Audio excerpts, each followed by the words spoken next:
Saya akan membahas topik permintaan dari Pak Henry Tan pada satu pertanyaan, mengapa orang baik dilanda derita? Saya rasa ini juga menjadi pertanyaan dari kita semua. Jiwa kita ikut menangis ketika sahabat kita yang orang baik ditimpa banyak masalah. Apakah yang Anda rasakan ketika melihat orang baik menderita? Anda akan berkata, hidup ini tidak adil. Tapi apa yang Anda rasakan ketika melihat orang jahat menderita? Syukurin, kualat. Bukan Anda saja, saya juga bisa mikir begitu. Dan merasakan itu ketika melihat hal-hal yang tidak cocok di hati. Saya sering mempertanyakan mengapa partner saya dalam suatu pelayanan selama 20 tahun lebih, pasangan suami istri, mereka sangat baik, tetapi harus menghadapi satu penyakit langka pada istrinya, dan hanya dalam waktu sebulan sang istri meninggal.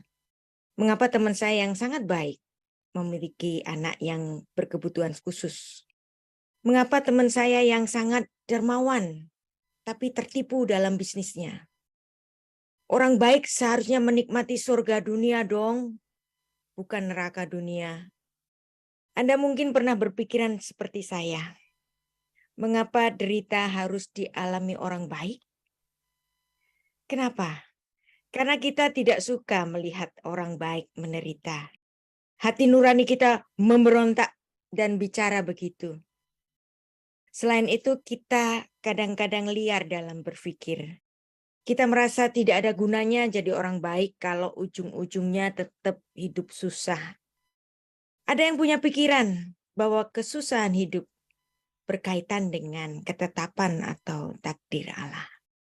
Pendeknya, kita berpikir bahwa kesusahan seharusnya menimpa orang jahat saja. Orang baik tidak seharusnya mendapatkan kemalangan. Ada yang berpikir bahwa Allah menggunakan penderitaan untuk menghukum orang jahat atau untuk menguji iman orang baik.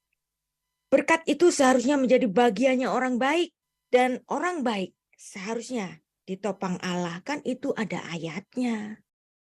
Ulangan 2 ayat 7. Sebab Tuhan Allahmu memberkati engkau dalam segala pekerjaan tanganmu. Ia memperhatikan perjalananmu melalui padang gurun yang besar ini. Ke-40 tahun ini Tuhan Allahmu menyertai engkau dan engkau tidak mengalami kekurangan apapun. Keadaan di padang gurun adalah keadaan di mana manusia di dalam pemeliharaan Allah sepenuhnya. Itu di sejarah orang Israel. Banyak orang Kristen tidak punya keberanian, kemauan, dan perjuangan untuk melakukan sesuatu untuk diri sendiri dan sesamanya. Semuanya dipasrahkan kepada Tuhan karena Tuhan sumber berkat. Biar aja deh Tuhan yang akan menolong dia. Biar aja deh kita tunggu aja Tuhan buka jalan. Seakan-akan itu tindakan orang beriman. Padahal itu sifat manja orang beriman.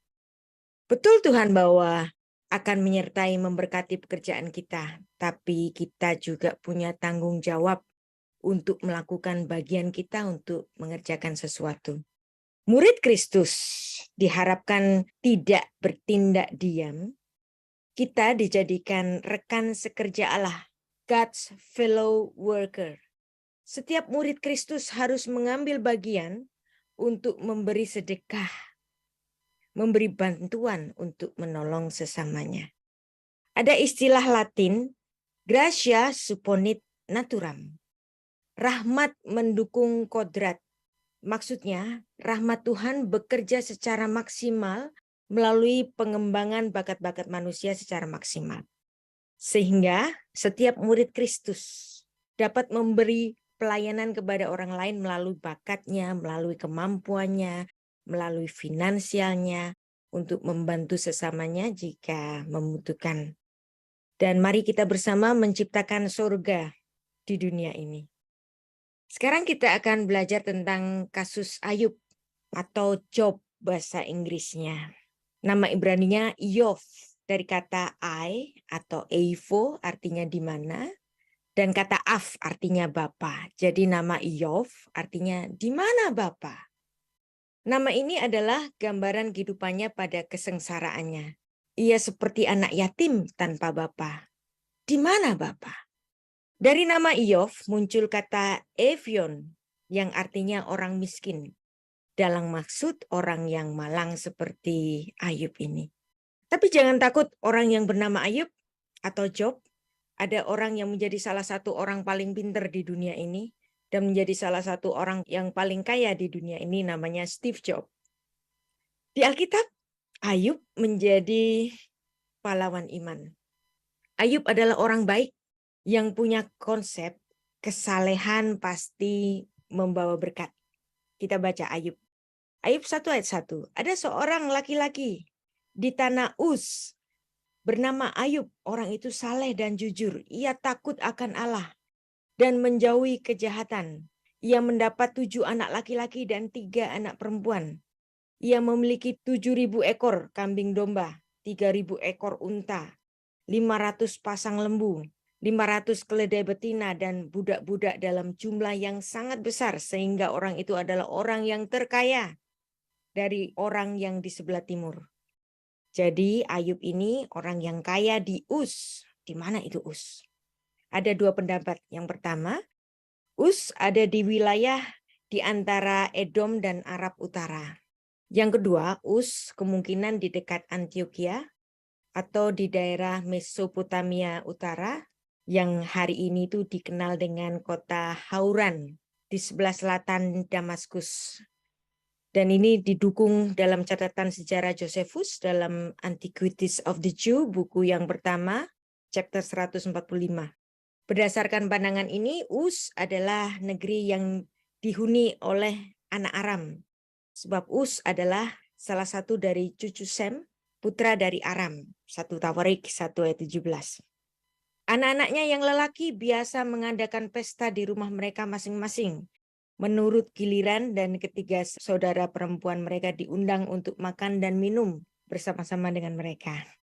Setiap kali apabila hari-hari pesta telah berlalu, Ayub memanggil mereka dan menguduskan mereka. Keesokan harinya, pagi-pagi bangunlah Ayub lalu mempersembahkan korban bakaran sebanyak jumlah mereka sekalian. Sebab pikirnya, mungkin anak-anakku sudah berbuat dosa dan telah mengutuki Allah di dalam hati. Demikianlah dilakukan Ayub senantiasa. Jadi di sini Ayub terkenal saleh dalam beribadah. Sabar, penyayang, nggak pernah marahin anak-anaknya. Ayub dan keluarganya menikmati suasana sorga dunia. Karena sifat baik yang dimilikinya, Allah membanggakan Ayub kepada seluruh makhluk-makhluk sorgawi dalam suatu sidang ilahi. Ya, saya tahu ada segolongan orang yang sensi banget kalau saya menggunakan istilah sidang ilahi. Tapi nggak bisa dipungkiri bahwa ada banyak ayat dan peristiwa yang merujuk kepada sidang ilahi termasuk di kitab Ayub ini. Ayub 1 ayat 6. Pada suatu hari datanglah anak-anak Allah. Siapa yang dimaksud dengan anak-anak Allah ini? Mereka adalah para malaikat surgawi. Mereka menghadap Tuhan dan di antara mereka datang juga iblis. Wow, ada juga iblis dalam sidang ilahi. Suatu keanehan, tapi itulah yang ditulis di Alkitab. Vayehi hayom, vayavo benei ha Elohim. Lihit Yasef al Adonai, vayavo gam hasyatan betokham. Apakah benar iblis bisa ada di surga, datang ke sidang ilahi? Ada 2 penafsiran. Penafsiran yang pertama, iblis bisa di surga jika Allah menghendaki dia ada di surga untuk suatu peristiwa tertentu. Iblis di surga ini tidak dalam status penghuni. Kalau Allah yang manggil, iblis nggak bisa menolaknya. Iblis bagaimanapun takluk kepada kedaulatan Allah. Ia masih bisa ke surga jika Allah menghendaki demikian. Justru karena Allah yang menghendaki, iblis nggak bisa menolak. Dia mesti hadir di surga, di hadapan sidang ilahi, Dewan Musyawarah Tuhan. Tafsiran kedua, dalam pemahaman Yahudi ada 3 tingkatan surga, atau Shamayim atau yang disebut dengan Uranos. Tingkat pertama adalah Cakrawala, tempat burung-burung terbang di udara. Tingkat kedua adalah langit dan benda-benda angkasa. Tingkat ketiga adalah surga yang juga disebut dengan the heaven of heavens, Shamayim Hashamayim, tempat Allah bertahta. Jadi menurut penafsiran yang kedua ini, iblis hanya sampai ke tingkatan kedua dari surga, bukan tingkat yang ketiga. Jadi Anda boleh memilih tafsiran yang pertama atau yang kedua. Yang pasti dalam peristiwa ini dicatat bahwa Allah dan iblis sedang melakukan pembicaraan di hadapan suatu sidang ilahi. Ayat 7, maka bertanyalah Tuhan kepada iblis, dari mana engkau? Lalu jawab iblis kepada Tuhan, dari perjalanan mengelilingi dan menjelajah bumi. Lalu bertanyalah Tuhan kepada iblis, apakah engkau memperhatikan hambaku, Ayub? Sebab tidak ada seorang pun di bumi seperti dia, yang demikian saleh dan jujur, yang takut akan Allah dan menjauhi kejahatan. Karena sikap baik yang dimiliki oleh Ayub ini, Allah sungguh membanggakan Ayub kepada seluruh makhluk-makhluk surgawi dalam suatu sidang ilahi. Tapi apa jawab iblis kepada Tuhan? Ayat 9. Apakah dengan tidak mendapat apa-apa, Ayub takut akan Allah? Fayaan hasatan et Adonai, fayomar hinam, yare Iyov Elohim. Hinam. Hinam adalah sesuatu yang diberikan gratis oleh Tuhan atau berkat yang diberi Tuhan kepada Ayub. Jadi di sini iblis mempertanyakan kalau saja dia nggak dapat berkat. Ayat 10. Bukankah engkau yang membuat pagar sekeliling dia dan rumah serta segala yang dimilikinya? Apa yang dikerjakannya telah kau berkati, dan apa yang dimilikinya makin bertambah di negeri itu. Tetapi ulurkanlah tanganmu dan jamalah segala yang dipunyainya. Ia pasti mengutuki engkau di hadapanmu. Maka firman Tuhan kepada iblis, nah, segala yang dipunyainya ada di dalam kuasamu. Hanya janganlah engkau mengulurkan tanganmu terhadap dirinya. Kemudian pergilah iblis dari hadapan Tuhan. Menanggapi bangganya Allah kepada Ayub, iblis yang berjiwa pembangkang itu tentu membantah dan menantang Allah dengan mengatakan, ya Allah, engkau tidak perlu membanggakan Ayub. Ia sabar hati, dia baik budi, karena ada Hinam, ada berkat yang kau berikan secara cuma-cuma. Dia hidup serba kecukupan. Ayub menikmati surga dunia, menikmati dunia, istri baik, anak-anak baik, kekayaan. Iblis bilang, aku sangsi. Apakah Ayub tetap memberikan sikap terpuji jika engkau menimpakan ujian kemelaratan dan kenistaan kepadanya? Jadi kalau saja Ayub ini mengalami neraka dunia, pasti deh dia mengutuki engkau. Lalu apa yang terjadi? Tuhan menjawab tantangan iblis itu. Kok bisa-bisanya sih Tuhan itu menjawab tantangan iblis itu dan meluluskan permintaannya? Allah memberikan kekuasaan kepada iblis untuk membinasakan harta dan keluarga Ayub. Akan tetapi Allah membatasi apa yang dapat dilakukan iblis, karena ia tidak diberi kuasa untuk membunuh Ayub. Dalam pencobaan di Taman Eden, iblis menghina Allah di hadapan manusia. Dia mengatakan, Tuhan gak bolehin kamu makan buah ini, karena nanti kamu seperti Allah. Ada saingan dong, gitu. Tapi dalam sidang ilahi pada kasus Ayub ini, iblis menghina manusia di hadapan Allah. Iblis bilang, engkau memberkati Ayub sih. Coba kalau dia gak diberkati, Ayub pasti mengutuki engkau. Di sini iblis memakai teknik halus yang sama di dalam kedua peristiwa itu. Dia mulai dengan sebuah pertanyaan yang mengandung sindiran. Sesudah itu ia baru melanjutkan dengan sebuah tuduhan yang terang-terangan terhadap firman Tuhan.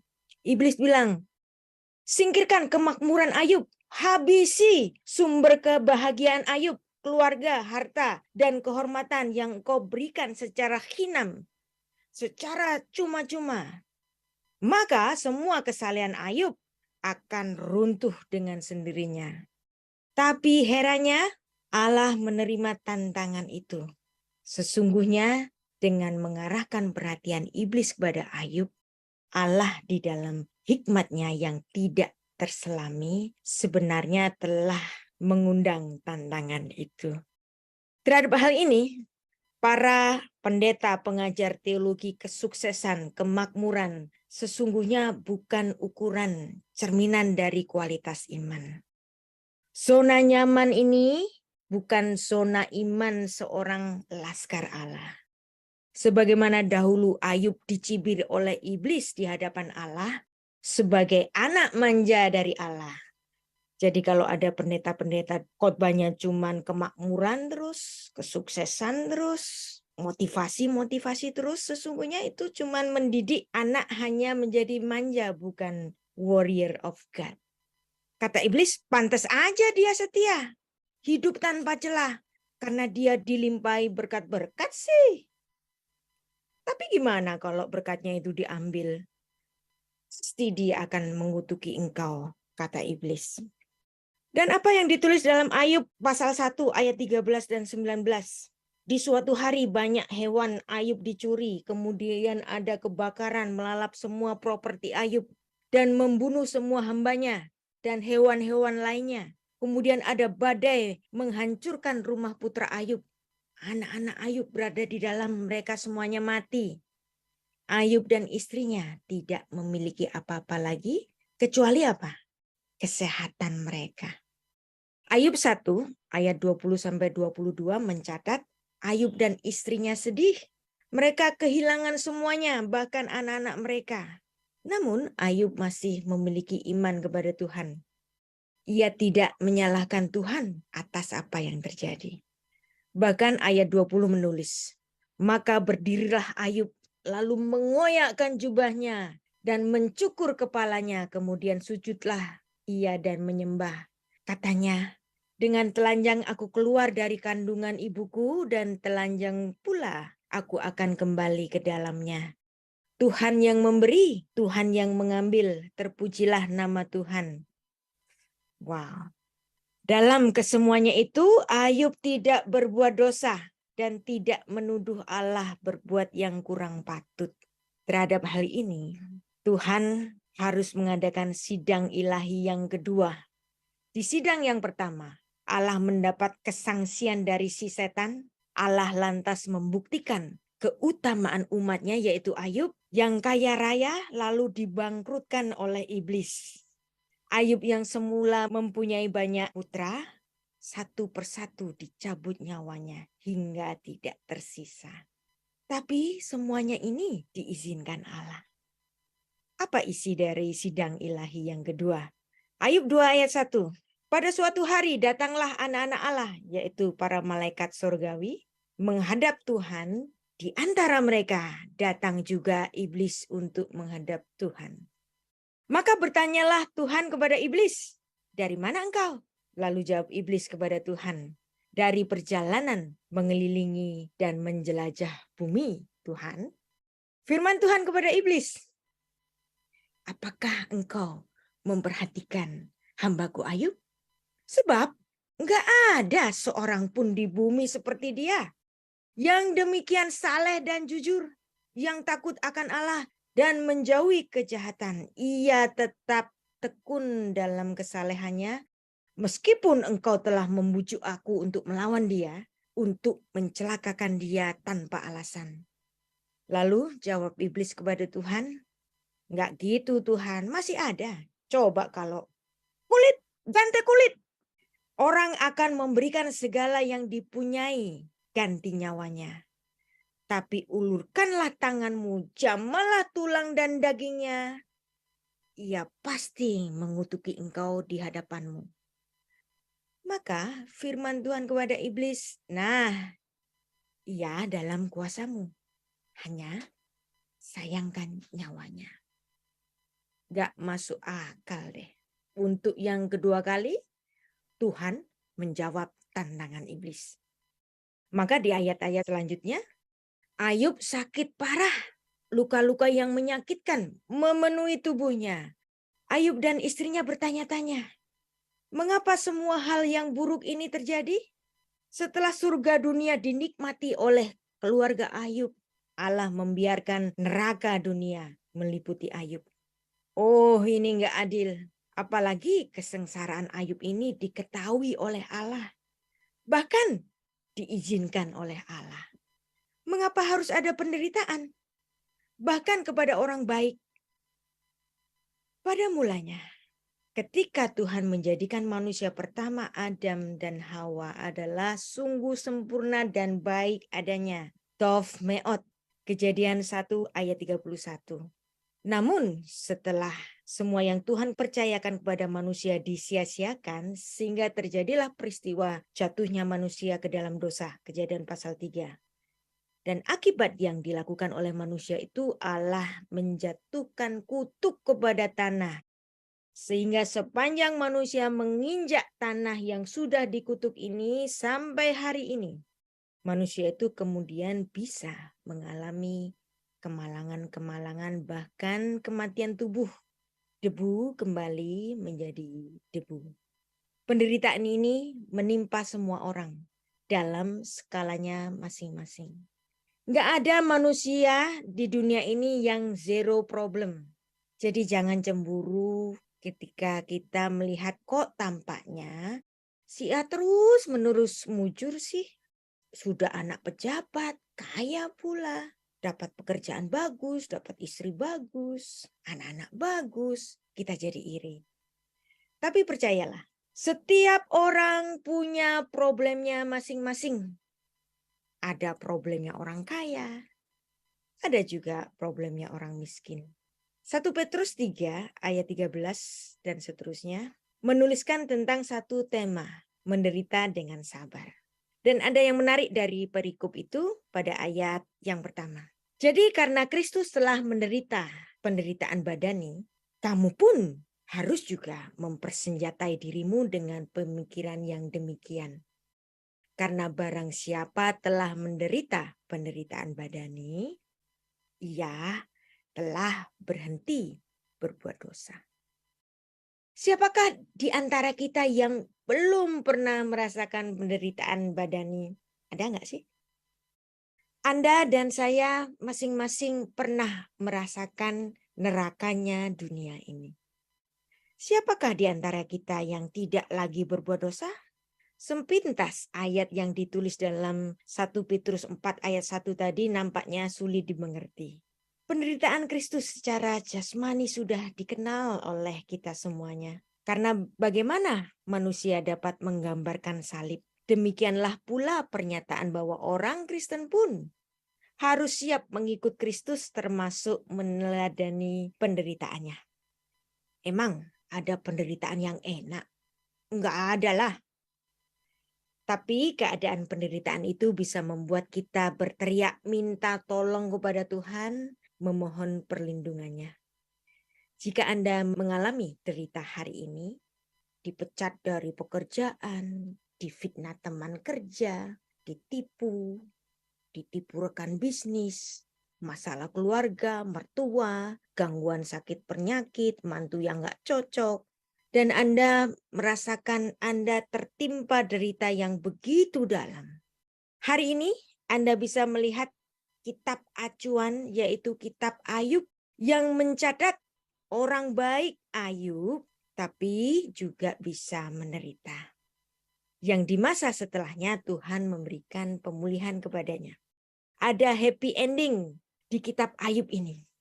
Carl Jung, psikiater dan ahli psikoanalisis mengatakan, no tree can grow to heaven unless its roots reach down to hell. Agaknya pernyataan ini provokatif, namun maksudnya seseorang tidak akan menghargai keindahan dan kenyamanan surgawi di dunia ini apabila ia tidak pernah mengalami penderitaan nerakanya dunia ini. Sophia Loren, seorang aktris yang bermata indah mengatakan, if you haven't cried, your eyes cannot be beautiful. Kalau Anda tidak pernah menangis, matamu tidak akan menjadi indah. Pada usia Sophia Loren yang ke-84, di tahun 2020, Sophia Loren masih main film dengan judul The Life Ahead, disutradarai oleh putranya sendiri, Eduardo Ponti. Sebuah film yang bicara mengenai mata yang bijak, mata yang indah oleh karena derita hidup. Ditayangkan di Netflix. Jadi dewasanya hidup sering tampak di mata seseorang. Semakin kita paham akan penderitaan hidup, mata kita akan menjadi bijak dalam melihat segala perkara. Orang akan menghargai kehidupan jika dia pernah merasakan pahit getirnya hidup di dunia ini. Seseorang yang tidak pernah mengalami kesusahan, ia mungkin menganggap enteng segala sesuatu, kurang menghargai kebersamaan, keluarga, dan upaya orang lain. Coba bayangkan kalau Anda jadi Ayub di zaman kehidupan Ayub, di zaman ketika kitab Ayub belum ditulis. Dan dia hanya menjalaninya dengan ketegaran dan tetap setia kepada Tuhan tanpa pernah mengutukinya, tanpa ngancam Tuhan. Niku Tuhan kok susah begini? Udah, nggak usah Tuhan-Tuhanan. Tapi Ayub tetap setia. Kita hari ini, dalam penderitaan kita memiliki suatu kitab yang menjadi guidance penderitaan. Yaitu kitab Ayub. Tapi Ayub dulu, kitab Ayubnya belum ditulis.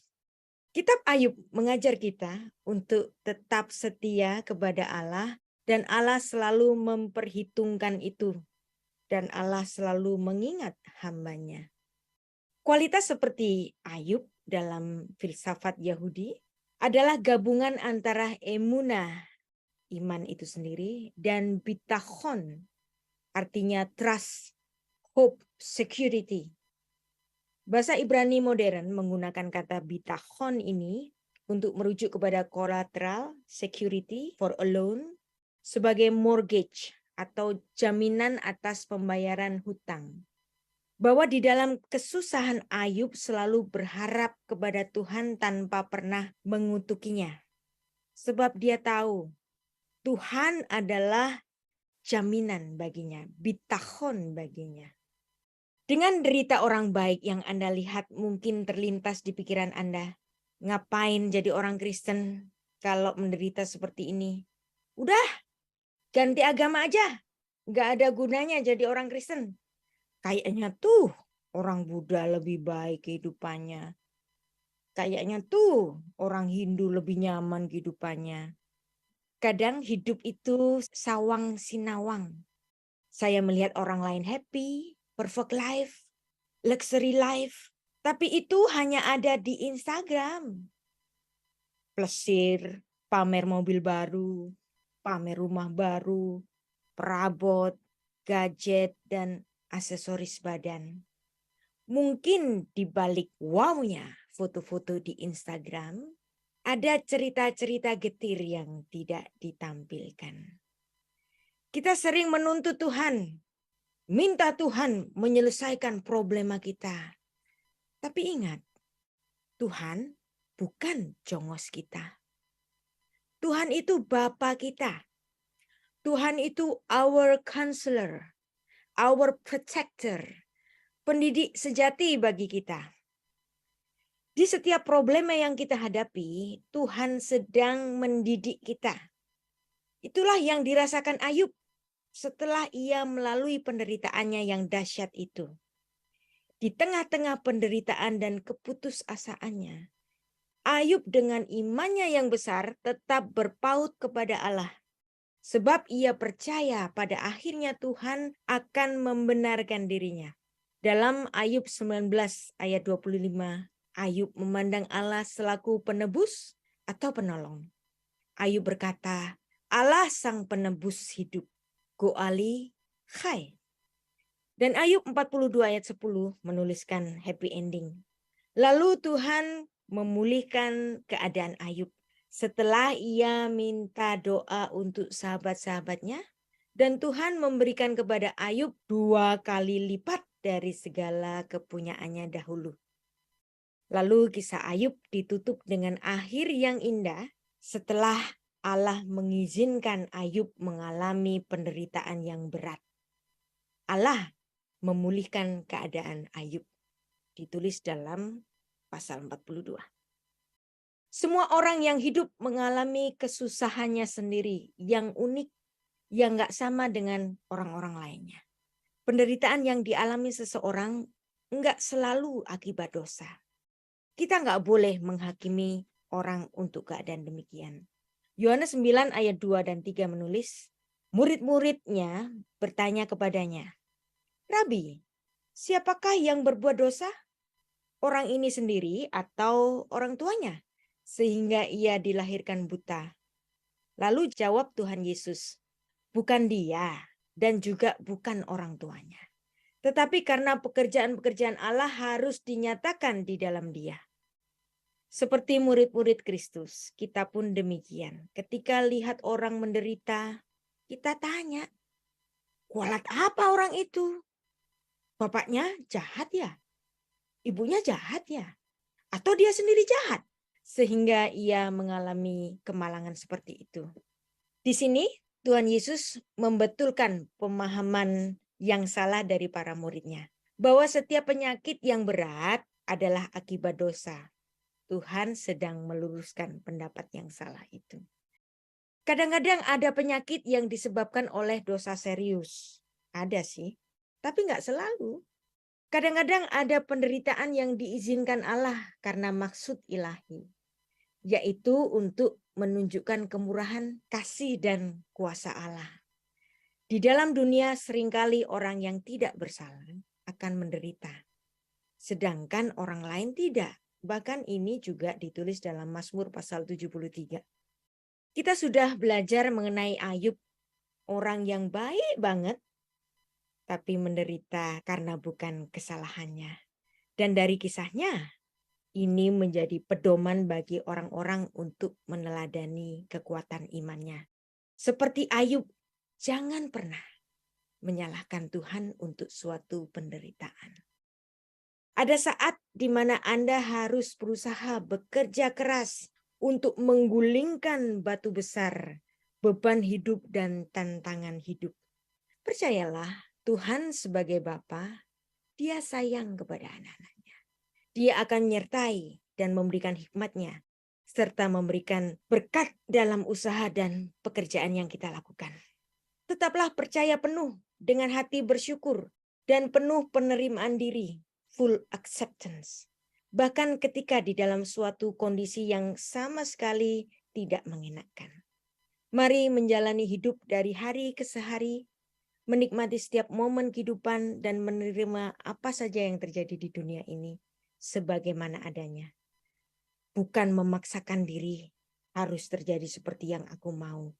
Tetapi kita semuanya harus belajar mempercayai bahwa Allah bersama kita, entah di dalam kelimpahan ataupun di dalam kekurangan. Dalam keadaan yang tidak selalu mujur, kita nggak boleh kekurangan sukacita. Jangan kehilangan rasa damai, jangan kehilangan iman. Tetaplah bersyukur bahwa kita punya jaminan, bitachon, bahwa Bapa kita di surga tahu yang terbaik. Kasih-Nya tidak pernah hilang. Itulah harapan kita selama-lamanya. Mungkin hari-hari ini Anda merasakan rasa-rasanya penderitaanku nggak selesai-selesai deh. Tapi ingatlah selalu ada harapan. Dan hal-hal yang baik yang datang indah pada waktunya. Pengkhotbah 3 ayat 11. Et kol asayafe fi itu. Ia membuat segala sesuatu indah pada waktunya. Gam et haolam natan belibam. Bahkan ia memberikan kekekalan dalam hati mereka. Mibli asher lo yimsa ha-adam. Tetapi manusia tidak dapat menyelami. Et hamaaseh asher asa ha-Elohim merosh ve'at sof. Pekerjaan yang dilakukan Allah dari awal hingga akhirnya. Segala sesuatu akan indah pada waktunya dan tetaplah di dalam iman. Tuhan Yesus memberkati. Kita berdoa. Bapa, terima kasih untuk kekuatan iman yang baru di pagi hari yang indah ini. Di dalam setiap hal-hal yang tidak mengenakkan kami percaya Tuhan, Engkau bersama dengan kami. dan memberikan kekuatan. Tidak ada penderitaan yang di luar kekuatan kami, sebab Engkau menopang kami dan memberikan kami keindahan indah padamu. Hashem Ha'af, Behaben, Veruah HaKodes, Ha Elohim Echad. Di dalam nama Bapa dan Putra dan Roh Kudus, Allah yang Esa. Amin.